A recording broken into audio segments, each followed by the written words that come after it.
But that was kind of like when I started questioning about like what felt right for me and what box I should fit into. It's like society tells you that that relationships look a certain way and you need to be, you need to act a certain way. You shouldn't look at anyone else when you're in a monogamous traditional relationship and all these things.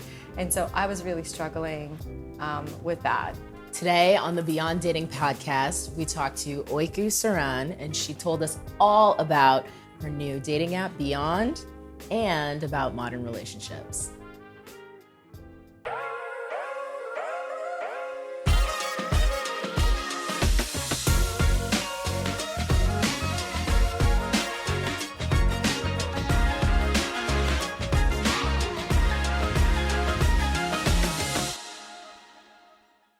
And our sponsor for today's episodes is Beyond, the newest dating app in town. Check it out at datebeyond.co. So, Oyku, how are we doing today? Good. Welcome to the party. You're in the hot seat today. I'm so excited. I love your top. So nervous. No pressure. So just tell me a little bit about yourself, Tell me about your dating life. Tell me about, living in Miami and all this fun stuff.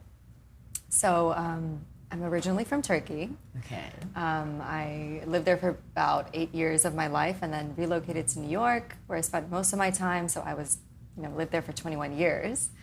Recently relocated to Miami about a year and a half ago. And I haven't looked back.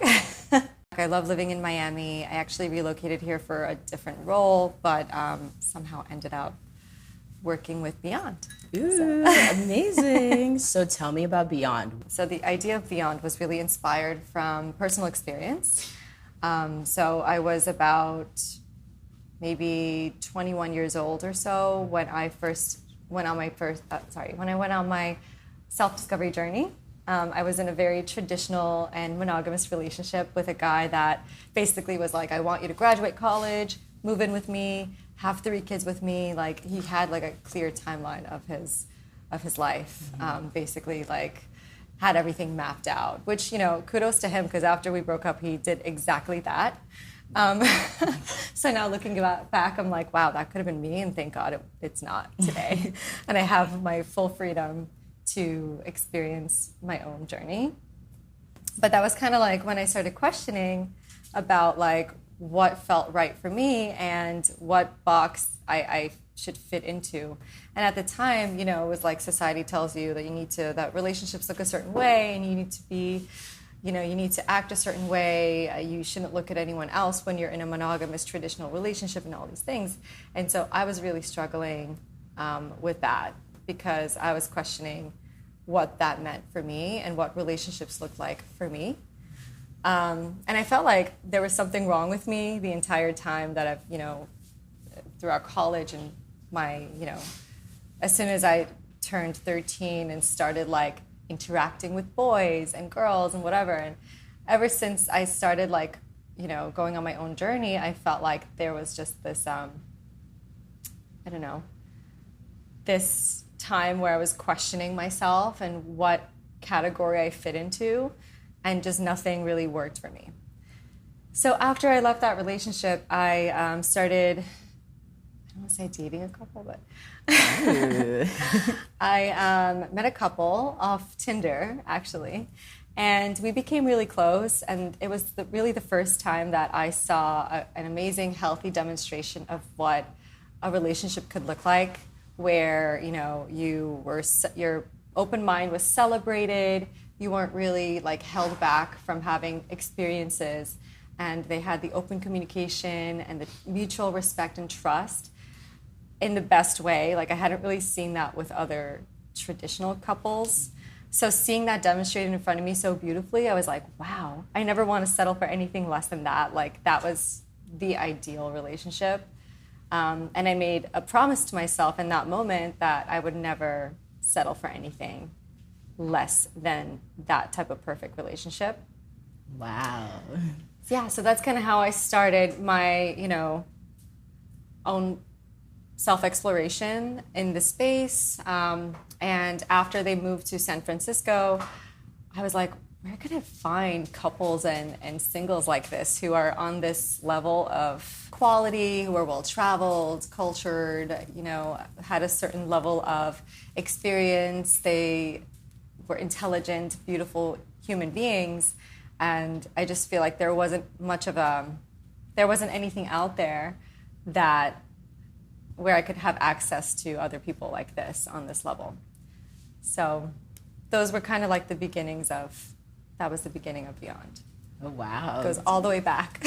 Okay, so on Beyond, I can find cool people, cool couples, fun lifestyles, all that stuff. Yeah, so we really want to focus on self-discovery as being one of the biggest and most important components. And, we want people from all walks of life, whether they're newer to the dating scene or more experienced. We are, incorporating some features that cater to the more open-minded crowd as well. And basically want to just create an app that lets people have the autonomy to choose who they want to date and how they want to date. And so with that, you can find really interesting people that are already at a certain level in their lives, have a certain level of self-awareness, and are also looking to have more honest and intentional relationships. I love the honest and intentional relationships part because it's so hard, at least I know for me, on dating apps to find people who are dating with intention. Like maybe I'm not ready to get married right now, but I still want to have a solid connection in my relationship with you as well. So that's amazing. I'm so excited. Me too. We should be launching hopefully in March or April, depending on the city. But focusing solely on New York to start, then shortly after Miami and LA. Ooh, my favorite hitting place. all the major cities. Yes. Are we rolling?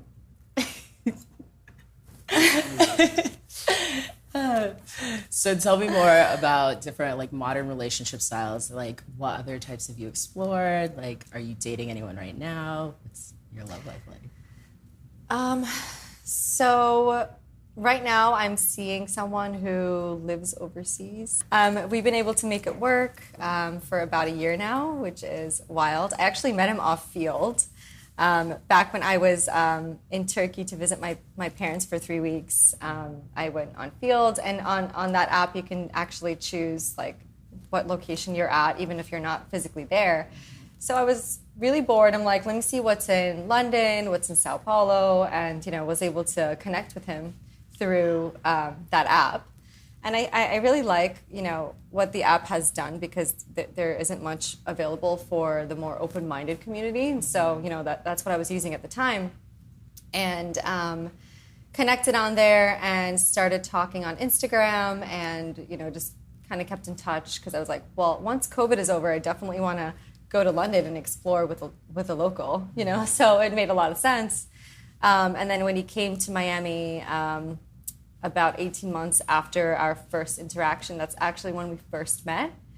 And that was last December. And so you can say he was my, 30th birthday present. And now I'm turning 31 this month in December. And yeah, we're still going strong. We're actually going to go to Cartagena at the end of the month.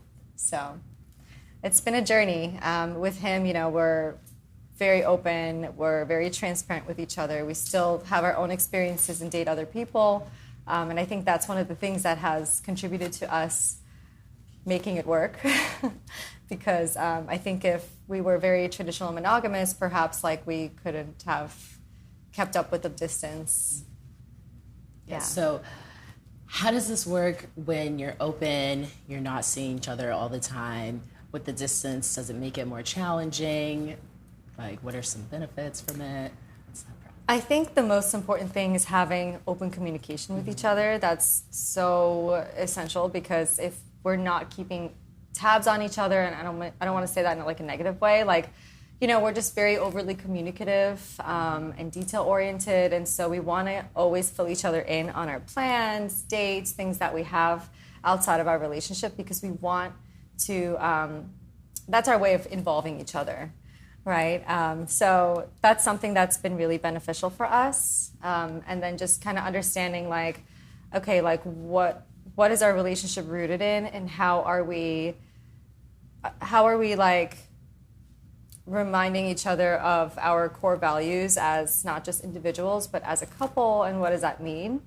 And so as long as we have, mutual respect, trust, we're not leaving each other in the dark, we're communicative, I think, those things have been really important for us to keep this going, and probably would not have been able to do so otherwise. Mm-hmm. So lots of communication, lots of trust. Communication is key. Communication is key. I love that. So tell me more about your sexuality, how you found out about your sexuality, what do you identify as, and what that process. So I identify as bisexual, and I've always known, for as long as I can remember, back to when I was like 5 years old in Turkey in first grade or second grade or whatever. I was always drawn to beautiful women, and I think I have always had this in me, and it wasn't really a moment where I was like, wow, I'm bisexual. Except when I learned about the word, and I was like, wait, there's a word for that? So that's kind of how my bisexual journey started. And I've always, I think in general society has a bit of shame associated with anything that's not straight. And for me, I never really felt that shame, except, when I was 16, I kind of came out to my mom. And during that time, I felt shame because it was a little bit, her reaction was a little bit more on the hurt side. And to me, I couldn't really understand it because I was being very honest and truthful about who I was in that moment when she approached me with the question.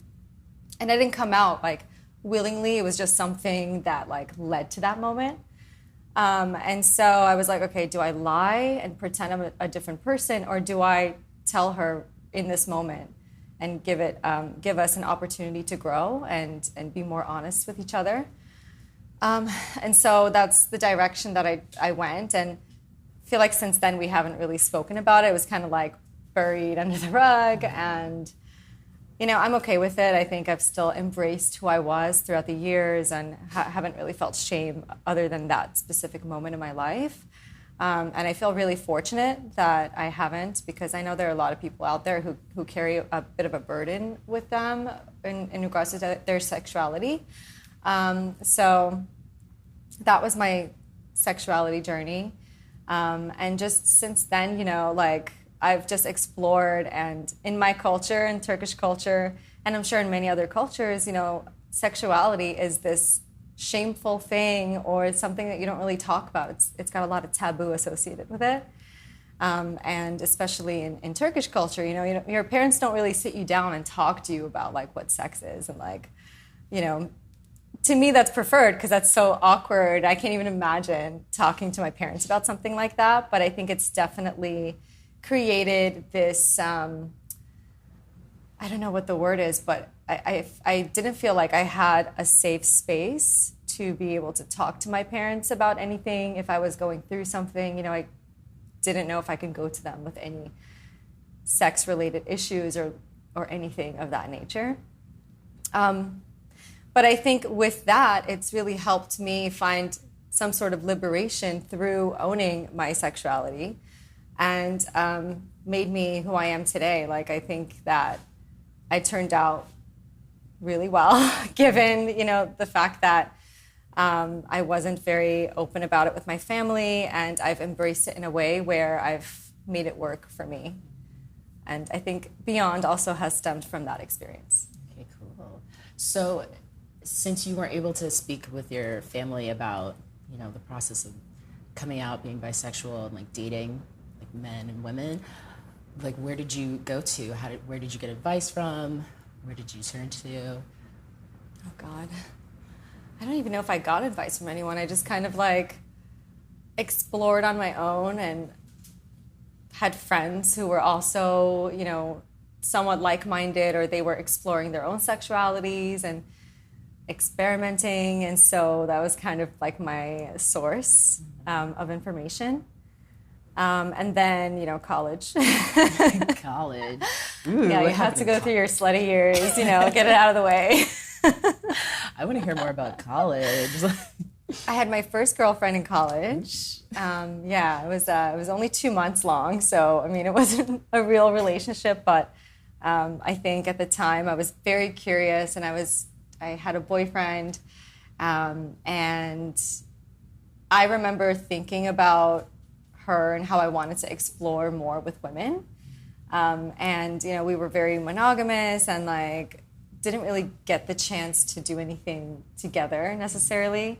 But I remember like going to the bar with him and being like, hey, that girl's really cute. Go buy her a drink. And like would literally make him go talk to girls at the bar. And he'd be like, are you okay? Like, what's wrong with you? Like, he was like, he thought it was weird. And then, just little experiences like that, just kind of pushing him to help me explore my bisexuality a little bit more. But eventually I felt that he kind of just like took away from my identity because it was very rigid. And I felt like as I connected with people throughout my college years, I felt that different people brought out different parts of me that I really liked. So, if my boyfriend was bringing out my creative side and musical side, then I would meet someone else who would bring out more of my, scientific side and sides of me that he could never really relate to. And, and I think that's fine because not everyone has every single tool, but I realized like different people make me feel different things, and I loved it. And I think as I was going through that, I was like, why do I feel so much guilt around this, right? Like, why can't I just embrace these different layers of myself?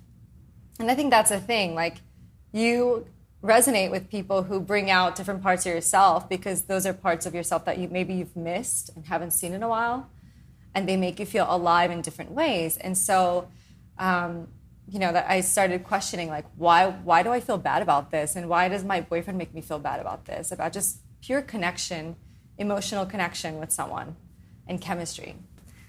And so I think that was like around when I first started questioning monogamy as a structure. And, like, I think growing up, you see this demonstration of love and relationships. And like a lot of that is from like Disney movies and, and movies in general. And they paint this like unattainable relationship style that's so hard to live up to. And for me, I always felt like an outlier. I'm like, why don't I fit into this? And why is there something wrong with me that I'm just unable to just be content with this? And why is it so bad to just like vibe with other people? So that was, when I started questioning it. I think I was like 19 or 20, maybe 21 at the time. And then after college is when I started fully exploring that and learning that there were like other alternatives to monogamy. No one ever teaches you that.